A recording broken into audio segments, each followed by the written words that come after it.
Murilo Cici também passa agora, a diferença aumenta bastante, 7 segundos. Nivaldo Viana passa na terceira posição, Marcos Roberto na quarta colocação, Rafael Xavier é o quinto colocado, Carlos Valença é o sexto. Arquibancada tem uma visão muito boa aqui, que está bem próximo a gente. Ó, o primeiro está... Ô, Gustavão, obrigado. O pessoal do Rádio Sertões, as dunas aqui com a gente. Ó, o primeiro colocado, veja como ele fugiu bem do segundo. Esse é o primeiro, 97. Tá fazendo salto aqui, ó. Quem vem com ele ali tem uma volta a menos, que é o 155. Então ele tem uma volta a menos. Daí aparece o nome 117, que é o segundo. O 4, que é o terceiro, o 113, que é o quarto. E o número 11, que é o quinto colocado. Então, segundo, terceiro, quarto e quinto bem próximos. Sexta posição é do Valença, com a 330. A sétima colocação do Anderson Alberton, com a 147.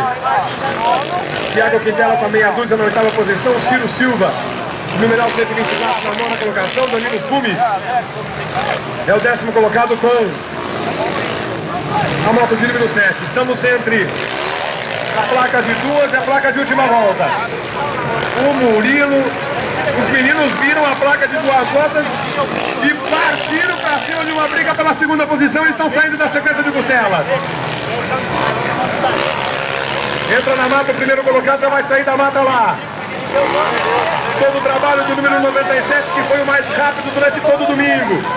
Ganhou treino livre, ganhou treino classificatório. Uma das estreias dele no Campeonato Brasileiro. Vai se aproximando da sua primeira vitória. E não é só vitória de brasileiro, é vitória em Indaiatuba. Esse vai contar para os netinhos.